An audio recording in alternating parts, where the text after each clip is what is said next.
Hey everybody, I'm Anna McEwen.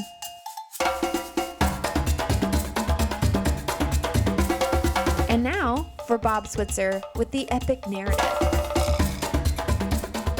Oh, baby, we've got the classic, the world-renowned story. This one, everybody knows Moses and the burning bush. This story has been told every which way. It has been wrung out dry of applications to everybody's life. I mean, my goodness, why are we even doing this? Everybody knows the story. Everybody knows what happened. I agree with you. I do. And that's part of the fun of doing the epic narrative is we get to not only dig into all the years in between phrases sometimes. So we not only get to spend an entire 45 minutes on less than a verse because of all that it actually contains, we also get to do the fun ones, the ones that everybody knows. So I want you to kick back and enjoy this conversation. Enjoy the story because we all know it. We all know it. Let me read you the verses. These verses have been around for a long time. They go way back to the time of Moses. Now, Moses, we're in chapter 3, by the way, verse 1. Moses was tending the flock of Jethro, his father-in-law, the priest of Midian, and he led the flock to the far side of the wilderness, and he came to Horeb, the mountain of God. Sorry, I'm going to have trouble because, not trouble, but yes, I'm going to have trouble keeping a straight face through all this because I know that people have literally just beat congregations over the head with so many aspects of the story. Okay, continue reading. I know Bob's like, you said you were going to read the verses. Okay, Bob. Okay, verse 2. The angel of the Lord appeared to him in the flames of fire from within a bush. Moses saw that though the bush was on fire, it did not burn up.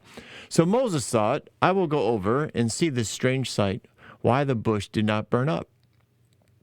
When the Lord saw that he had gone over to look, God called to him from within the bush, Moses, Moses. And Moses said, Here am I.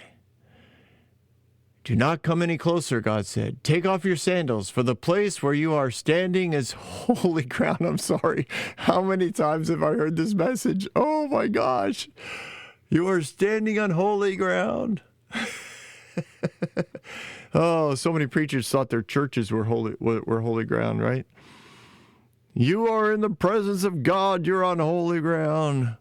Sorry. Okay, verse 6. Okay, yes, finish the passage. Then he said, I am the God of your father, the God of Abraham, the God of Isaac, the God of Jacob.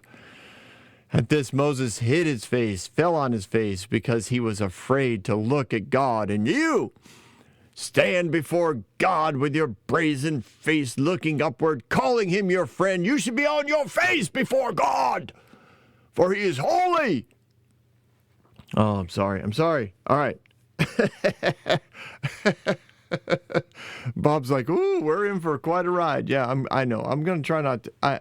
We'll see how it goes. We'll see. I already need a drink of water because I've shouted so much. Redlined the EQ all the way across it. All right. Oh, I do love this. Chapter 3, verse 1. Now Moses was tending the flock of Jethro, or Raul, depending on what name you want to use, his father-in-law, the priest of Midian, and he led the flock to the far side of the wilderness and came to Horeb, the mountain of God. All right.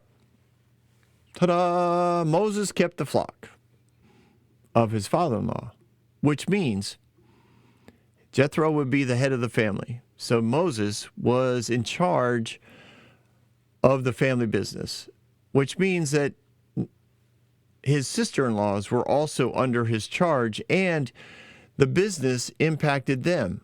Like he was in essence the family provider. Because if you notice, he kept it for Jethro, his father-in-law, the priest of Midian. So he has been reunited, reconnected to his role as spiritual advisor and leader of this borderless tribe of people. So two significant things have happened in the 40 years that Moses has been in the wilderness. He's taking on not only a wife and 2 kids,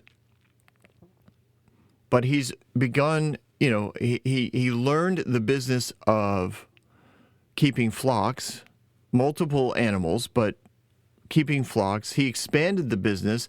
He understood the nuances of the business better than most because of how intelligent he was.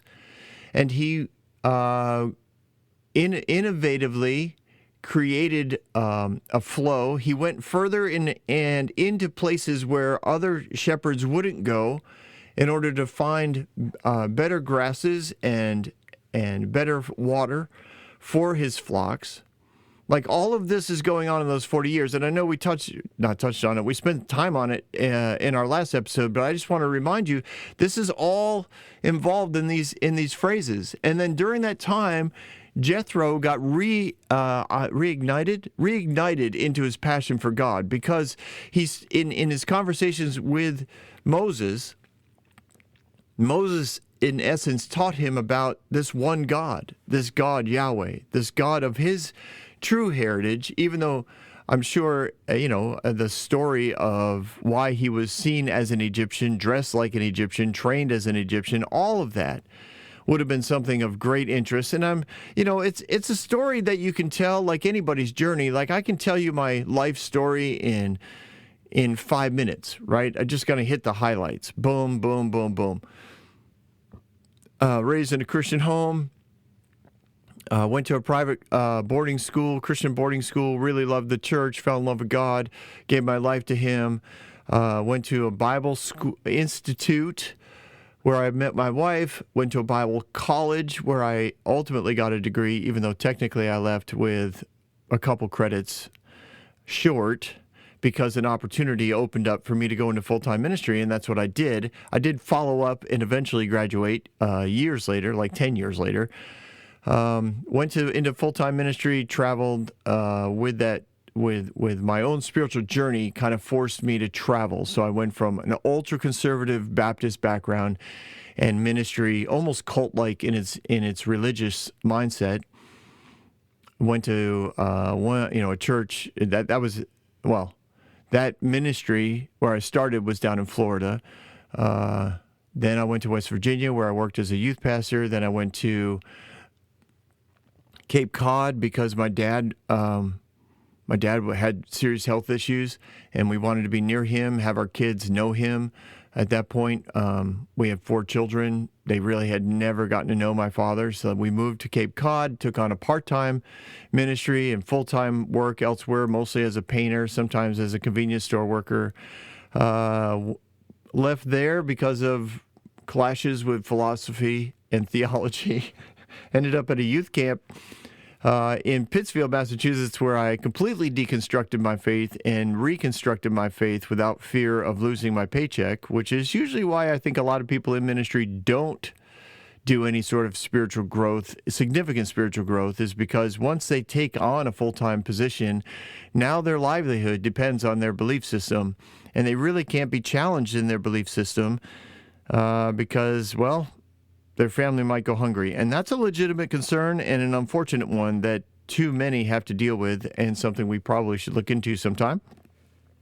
And then from there, I went back into church ministry, found a really great place in Connecticut. That went really well until it suddenly didn't. That's another whole story and quite dramatic story, but it just suddenly turned.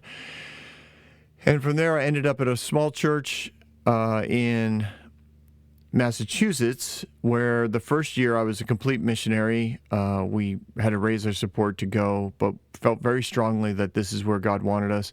We went, eventually ended up full-time, being paid incredibly well, and had a beautiful home, beautiful, excellent salary. But man, again, philosophically, I just thought the church really needed to make some changes.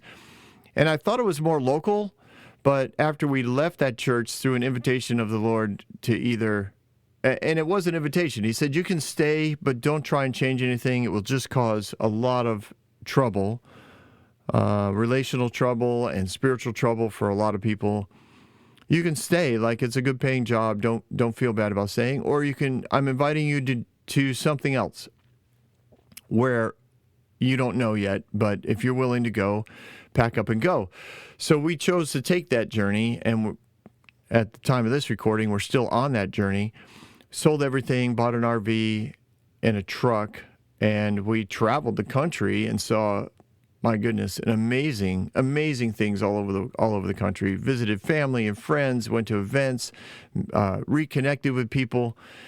Yeah, and that's me. That's where we are now. Currently standing in an RV bedroom, and it now is a recording studio where I do my podcast, and we are getting ready to do episode 9 of season 3 of the Epic Narrative. And that's my life in less than 5 minutes. So I could tell you that, right? But any one of those things, trust me, I could spend hours on. Hours. And I do think, someday I just might do the one of my wife and I getting together, because I love telling that story. I mentioned it last episode, and I do love telling that story. It's just fun. So check it out. I'm sure it'll be a bonus episode somewhere down the line. We'll let the producer decide where to plug it in, but that's just fun to talk about. So I just think that based on my journey, the longer you're out of the culture you're used to, the more aware you become of how deep that culture has been rooted into your psyche, into your paradigm of life. And so for me, I'd been in the church for close to 40 years, church, Christian ministry for close to 40 years, even though theologically and philosophically, I kept changing and adjusting, and then I would have to move or, resign and move, or be asked to move. All of that goes on right throughout the years. And so I thought I was kind of like, I'm, rebellious, I guess. Is the way I looked at myself. Like I'm a free thinker in all of these people that are just so confined to the boundaries, the chains of denominationalism and theologies and whatever, church life. But it turns out it was pretty deep in me. And I mean, we've been on the road for close to 9 months, and man, less than a month ago, someone brought something up in a conversation, and I was like, oh my gosh, like, wow, I really do need to look at that. My vocabulary gave me away, and they were like, this is what I see. And I was like, wow, yeah, you're right. Yeah, the church is still a part of my thinking when it comes to that. So another opportunity to spend about a week or so just really meditating and working through that and getting rid of that root. So I totally get how Moses could be 40 years in the desert, and he probably had spent at least a few years still untangling from the philosophy of the Egyptian trainings that he had, of the leadership trainings that he had, of the anthropology that he would have studied, the humans, the psychology of humans, all of that. Man, it just had to blow his mind sometimes. He'd be sitting around and having dinner with his family and having a great time. They'd be talking about work or whatever, and then he might say something and they'd be like, wait, what? And he'd be like, well, no, doesn't everybody think that? That's not what we think? And they would, counterbalance him with their take on life, and he'd be like, wow. And he would reconsider all of life. So I think Moses has been, contemplating his past, contemplating what he thought he missed out on, contemplating his new life, reimagining life different with different paradigms, and just really enjoying being out and about. It says that Moses led the flock to the backside of the desert, again, to the wilderness, to to the mountain of God. Like that whole phrasing. And I know, again, man, it gets preached on. Go into the backside of the desert. Are you on the backside of the desert? Do you feel left out by God? Do you feel like no one can see you? Are you alone in the mountains? Well, my friend, you are in the mountain of God, and God has not let go of you, and you can come back from this. God is there on the mountain, in the wilderness, on the backside. It's awesome. Honestly, the applications are awesome. But let's just stick with the story. Well, okay, we'll have fun either way. So when Moses led the flock to the backside, this would be a place that isn't frequented by other shepherds and their herds. This is one of those areas that Moses had kind of pioneered for new grass, fresh water, protection of the flocks. And he wouldn't have been alone. Now, I do know that it's far more dramatic if he's the only one out there. He's got, 20, 30 sheep. He's somewhat in a dark place. He's always begrudging, disappointment.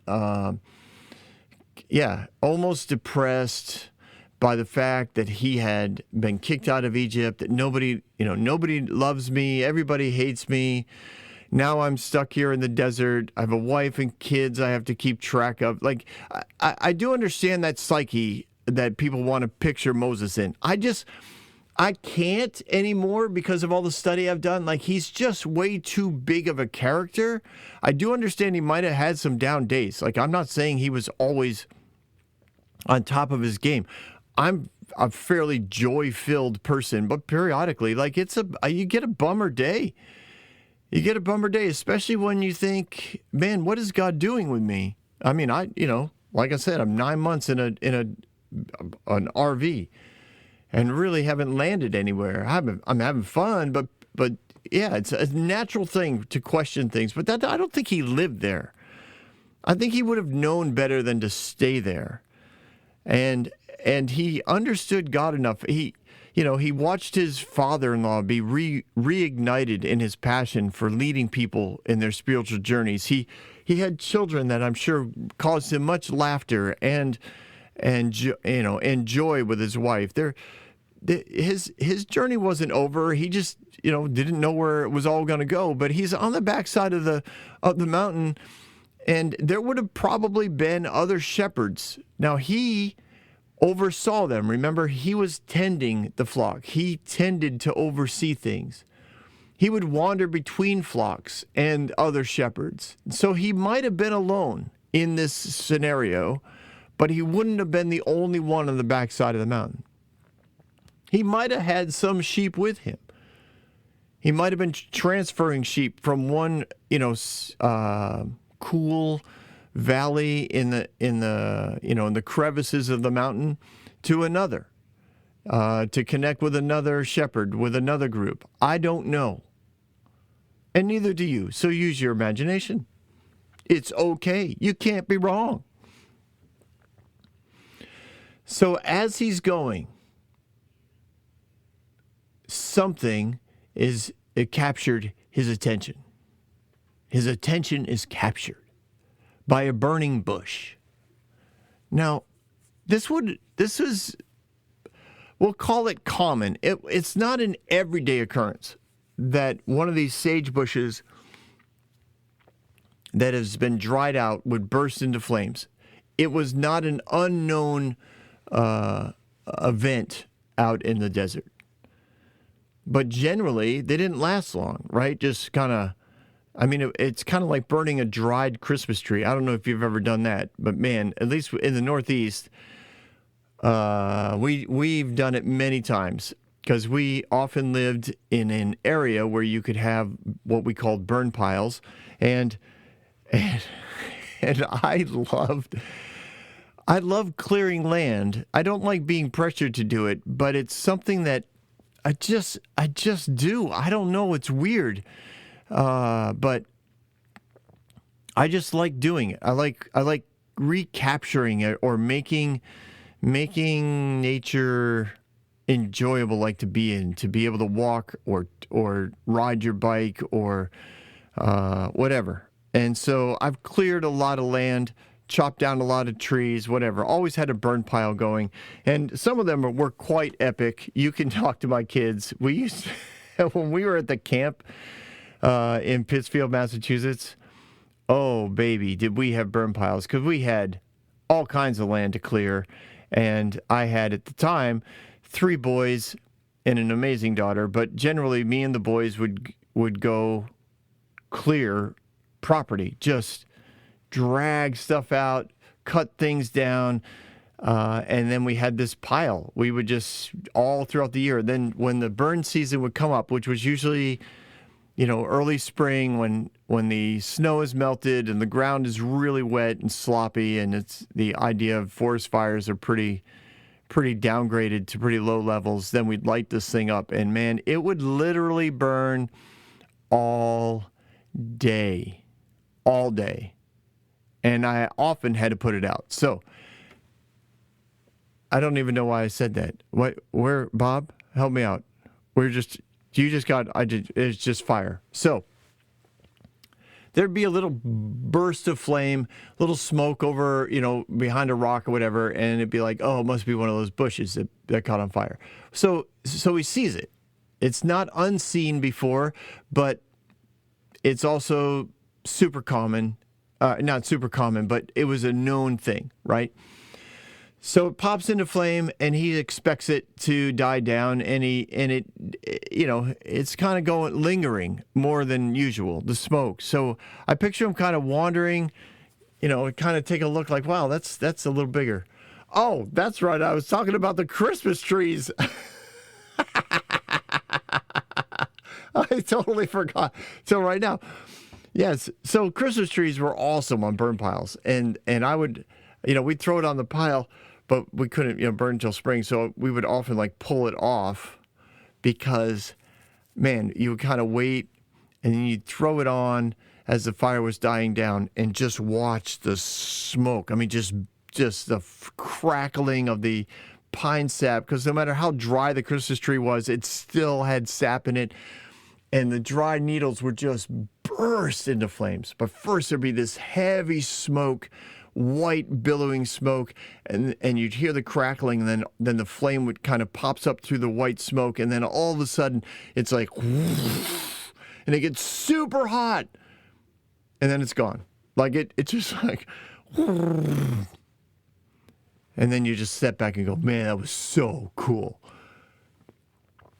That's what I picture these sage bushes like when they would catch on fire. These thorn bushes, really fun, but they don't last long. So the fact that this was kind of going on, I think he just kind of was like, well, that's weird. So maybe it's not a sage bush. Maybe it's somebody's campfire. Maybe we're not alone.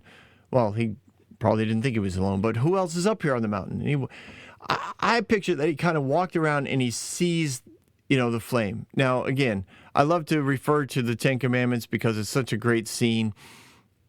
And again, he enters into this in fear and trembling and awe, and the fire and the bush that isn't consumed, and it's very eerie and mystical and amazing. And I totally get that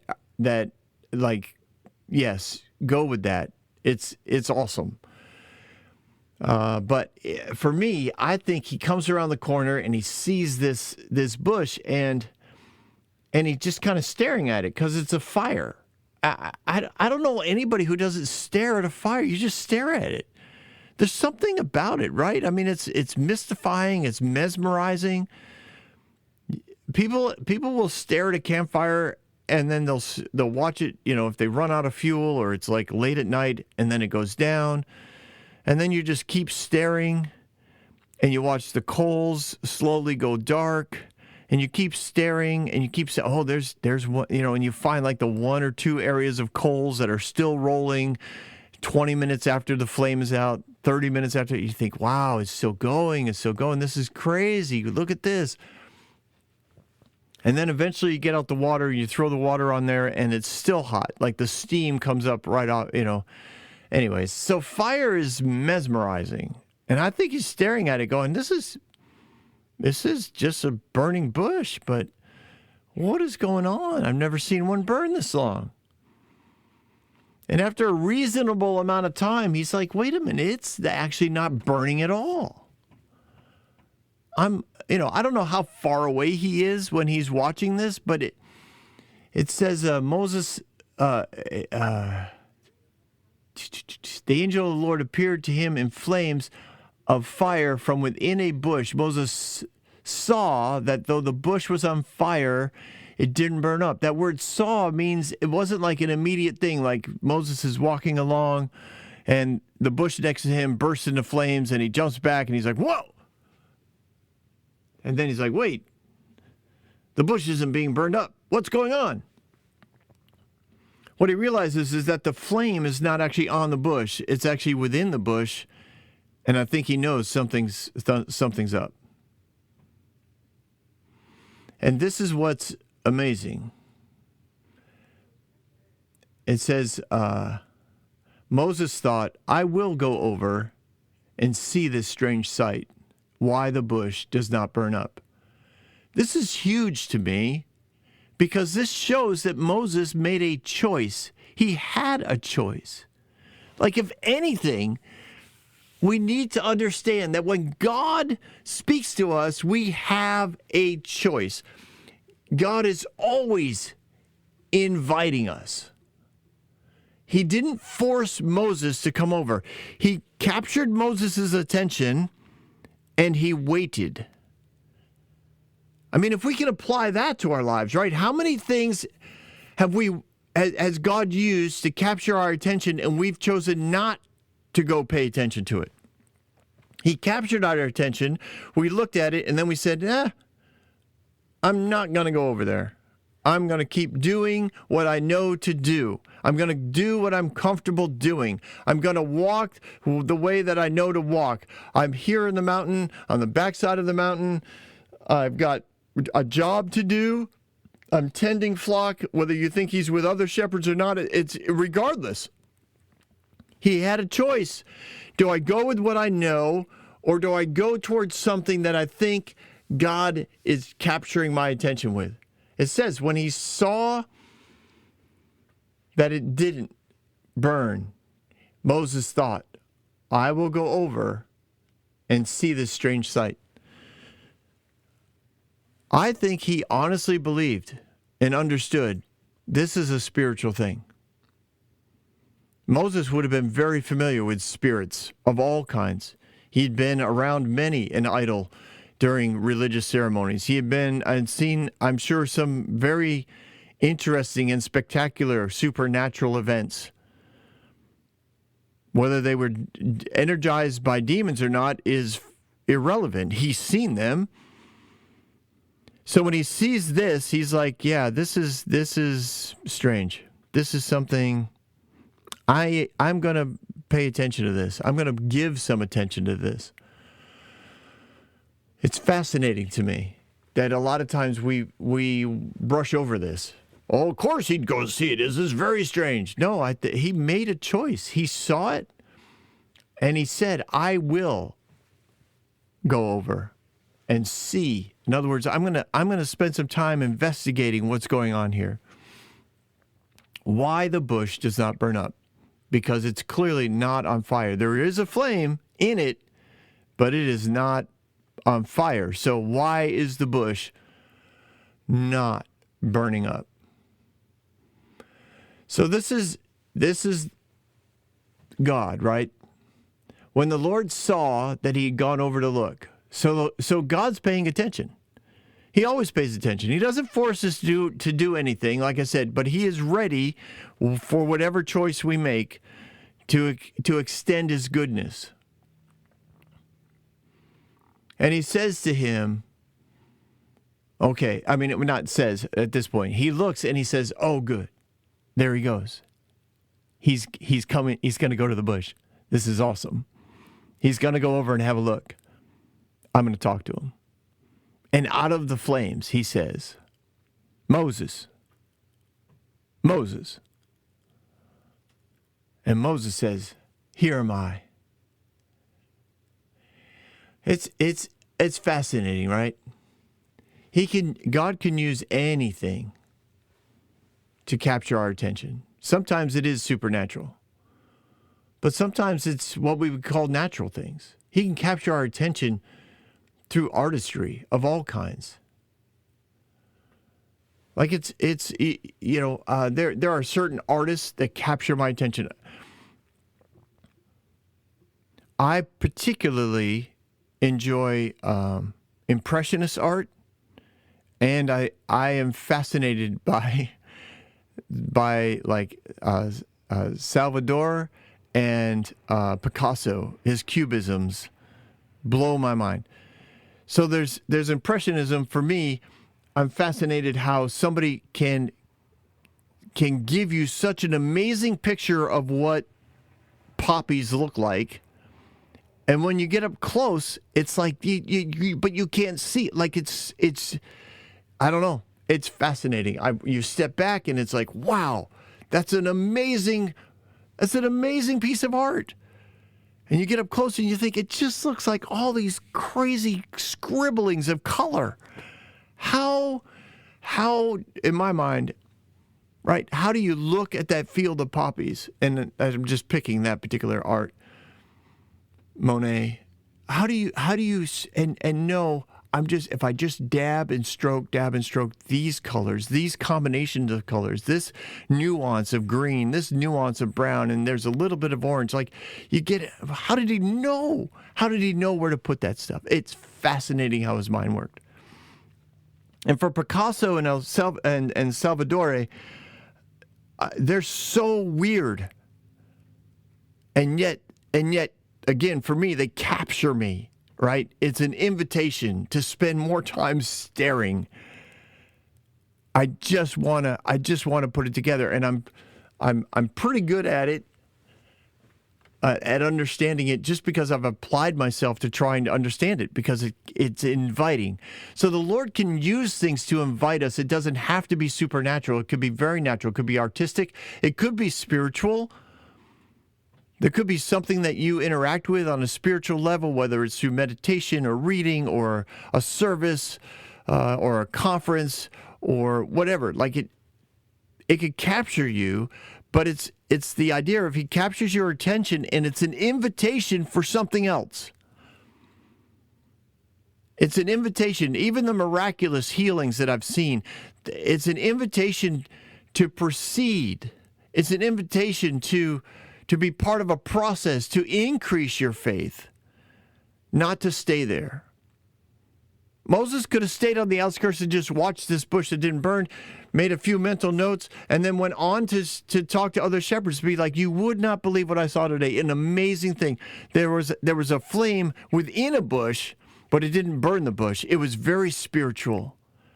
Very spiritual. It meant a lot to me, because I think God was letting me know this was his mountain and that he's here with us. Like there's lots of ways he could have applied this and still been encouraged, because even at the invitation of God, you're going to be encouraged because you are made in the image of God and your purpose and destiny come from God. So anytime you encounter God, you're going to be encouraged. Moses could have left this site and still been encouraged. It makes me wonder if this was the first time God had reached out to him. Bob, you don't think Moses would have ignored the call of God? Yeah, I do. I'm not saying he did. This could have been the first time God invited him to connect with him. But based on the last chapter, we know that God paid attention to the cry of his people. And I believe God started to answer that call, that cry right away. He was like, I know a guy who, if he chooses to engage to the invitation, he would be perfect to lead my people.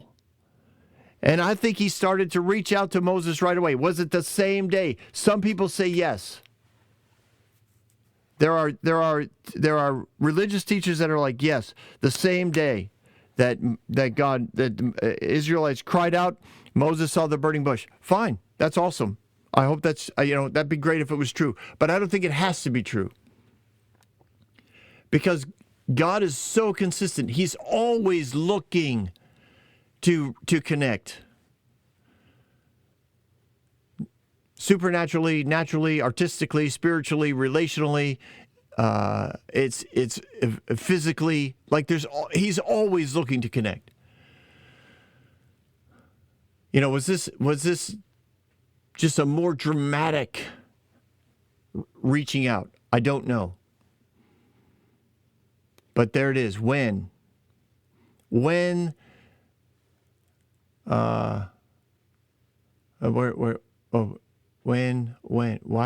did I highlight the word when?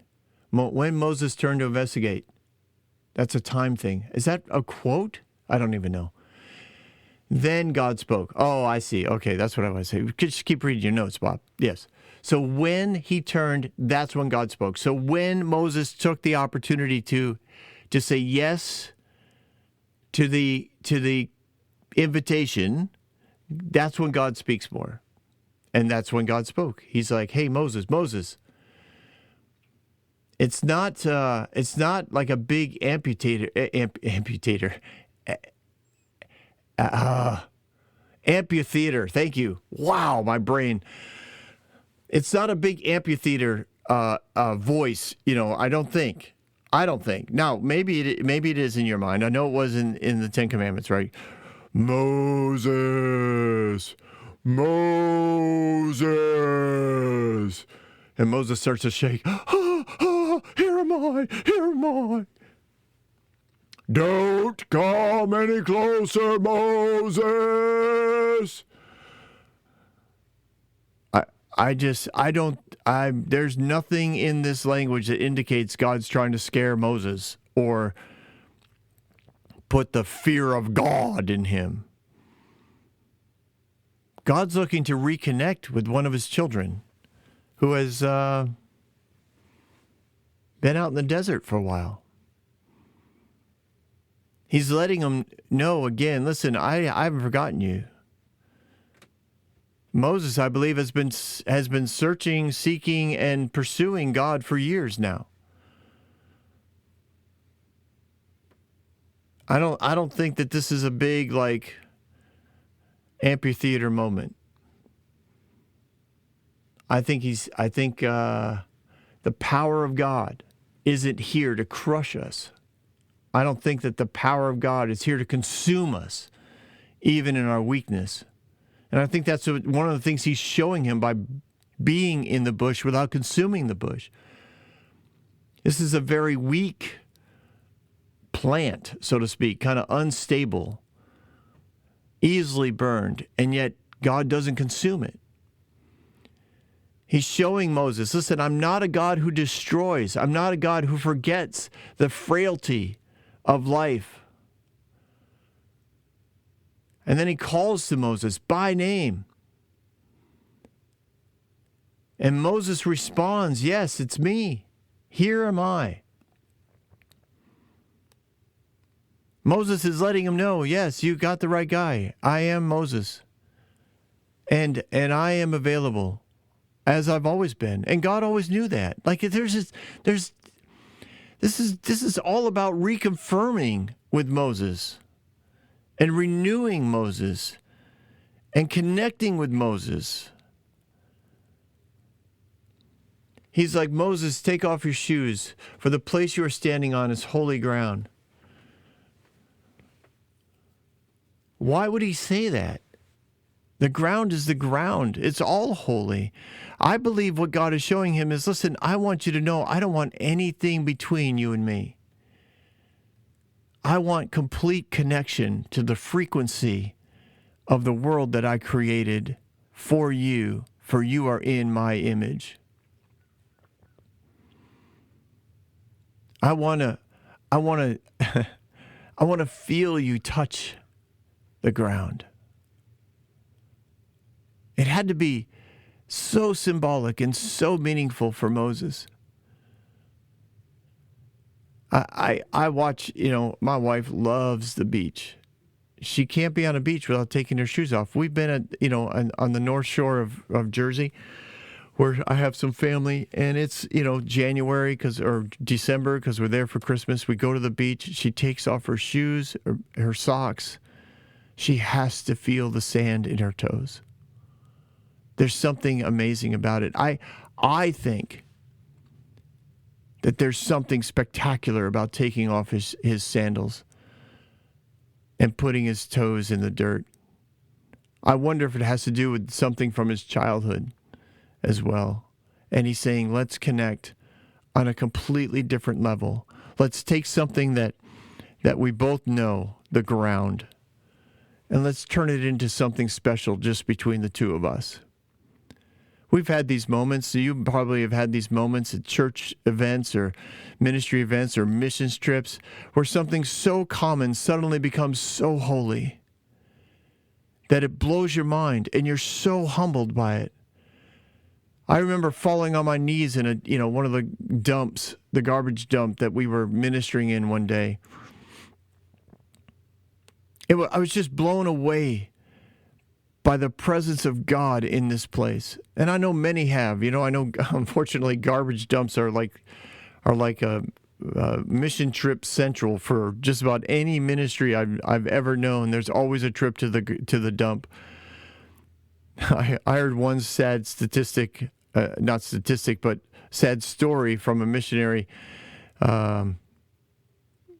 not a missionary, sorry, from a kid from a third world country, and he was telling me that in this area of Central America that he was from, he said there were 14 ministry offices surrounding the garbage dump outside of the city, and there was only one ministry office in the city. Because everybody wanted the photos, everybody wanted the stories, everybody needed the money, and that's how you got the money, was with these stories. Anyways, sorry, that's a side note. I just think Moses is having a moment, an encounter with God here that turned the ordinary into extraordinary. And God says, listen, this is who I am. I am the God of covenant. I'm the covenant God of your history, of your heritage, and I want you to know who I am. See, this is not like a threatening thing to Moses. This is God. This is God saying, I want you to know me in a deeper way. Not that you haven't known me, not that you haven't known of me, but whenever God encounters you, whenever he invites you to something, he's inviting you to go deeper with him. He wants you to know more of him. And that's what he's telling Moses. I want you to know the depth of relationship, just like I had with your forefathers. I want you to be my friend. And we know later, he actually calls Moses his friend. So Moses understood what was going on here. And Moses falls on his face, not in fear, I don't think, but in gratitude. In gratitude for the fact that God remembered him, that the connection was being restored, that God is personal and relational. I'm sure many times he thought, he knew in his head that God hadn't forgotten him, but his heart was like, is he really there? And I get that. Like I said, in my journey, I get that. I get it. He's he's like, here am I. He doesn't know what's about to get said, but he knows who he's talking to. That's the amazing thing about God. When you remember who he is, and God, of course, had reminded him of who he was, and he's like, yeah, I'll do whatever it is you ask. Like whenever I get a little freaky deaky on this journey, and I think, like, we're gonna run out of money. We could run out of food. Like we could end up in a worse situation. I remember who God is, and it's like, I don't think so. He's been way too faithful, way too consistent at reminding us and confirming for us that we're doing what he invited us to do. So is Moses scared? Maybe, yeah, a little bit, because you don't know what's coming. But But not knowing what's coming is just a little thing when you remember who God is. He's not scared that God's going to kill him because he's walking on holy ground. I didn't know this was holy ground. I didn't know it was holy ground. God, please don't kill me. Please don't kill me. Because he knows if God wanted to kill him, he'd already be dead. No. No, he is on his face realizing, wow, this is amazing. And he might not understand all about God. He might be thinking, well, God's still going to punish me for something. But I don't, those are lies that he has to work out of his head. But at least he knows in his heart that he is not forgotten. And his reaction speaks to how much he longs for deeper connection to God and to his people. He doesn't know that he's being asked to go back to Egypt to free the people and to lead them out of slavery back to where they should have been and should have stayed. He doesn't know that. All he knows is that the God that he has been acquainted with and is pretty awesome has reached out to him individually and said, I want to be more. And Moses is overwhelmed by that with gratitude and honor and love. Now we'll find out what God actually wants to ask him to do next week on The Epic Narrative. I hope you enjoyed today's journey. Don't go anywhere. We've got Bob Thoughts. Okay, well, this week I enjoyed. I don't know why I enjoy these stories. But I did want to jump back to the idea that so many pastors, ministry leaders, they kind of get locked into a belief system based on usually their education and or the denomination or, quote, the independent church that they're part of. You kind of make a commitment to a statement of faith, and that's it. And after that, you just basically teach that, apply that, reapply that, reimagine it, rework the way it's taught over and over and over and over again till the day that you die. And those that come to those churches often come because they know we're going to be taught the same thing that the last guy taught, that the last person taught. We are forever locked in to a theological belief system that we will never depart from because I guess at some level you just believe we're right. And maybe at a nominal level you start to think, well, we may not be right, but it's what I like. And so I think this is the right thing. I think this is the best idea. So my point is many, not all, I'm sure not all, many pastors cannot explore new theology.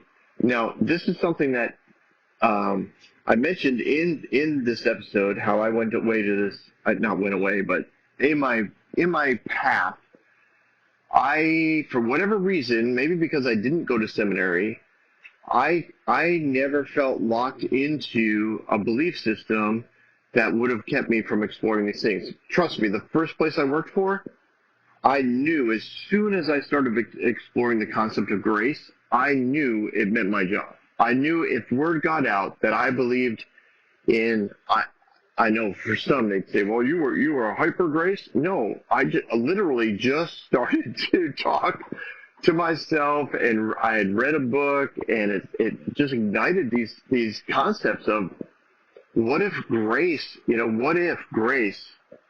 it was, it was just, for me, I wanted to pursue God over having a job, and clearly that's happened to me over and over and over again because I keep losing jobs. Someday I hope to have a job again. But all that to say, back to this idea, being untangled from the system for as long as I have now, over a year and a half, I have become more convinced than ever that pastors don't explore new theology and new belief.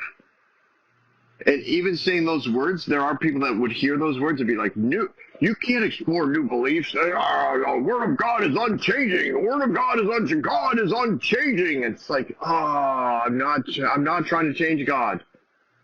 I'm trying to know Him better. And you can't do that if you're not willing to explore. If all I'm doing is parroting, if I'm just repeating the same thing that the teacher before that, the teacher wrote, or the book, and that teacher is repeating what that teacher wrote, we're just rehearsing the same thing. It's no longer a dynamic relationship with God. It is stale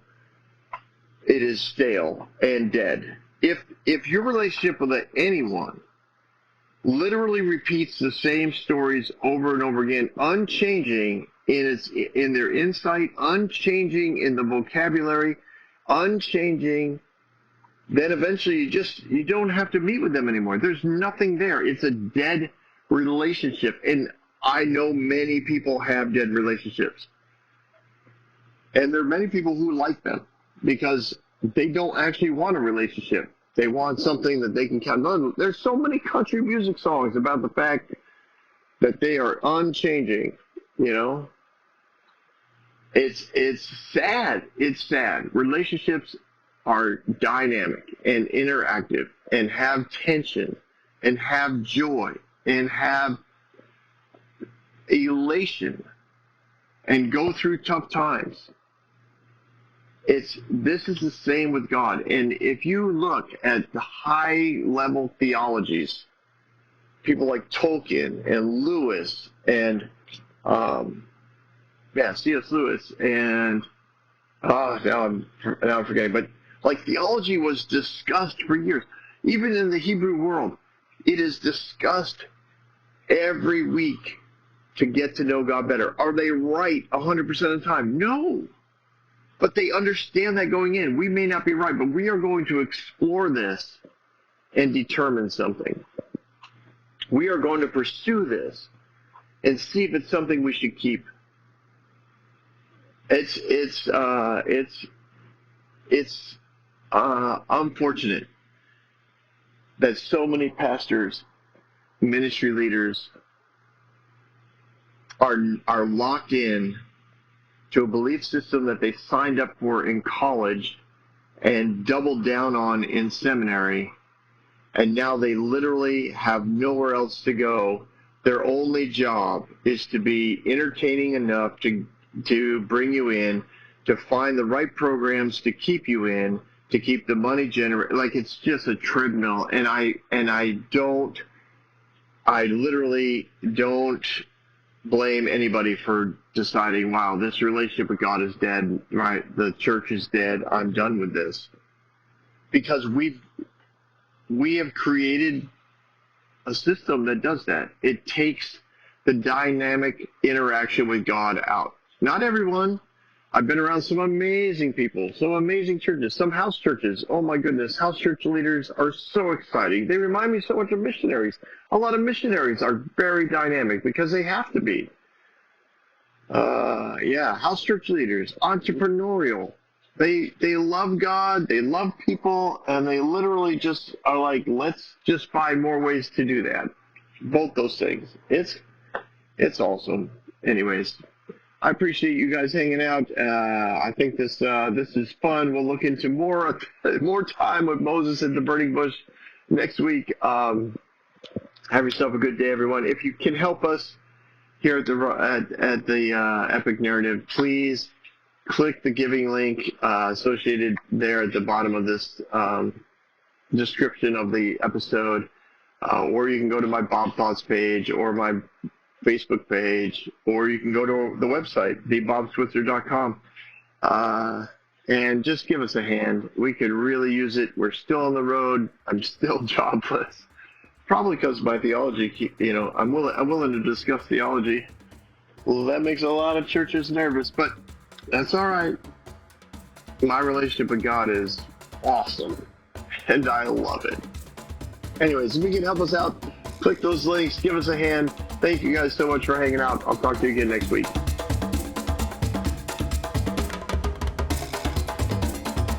Hey everyone, thanks for listening. If you like what you heard, you can subscribe to this podcast on any platform you use. You can also reach out to Bob for questions or booking at thebobswitzer.com or email him at thebobswitzer@gmail.com. See you next week, guys.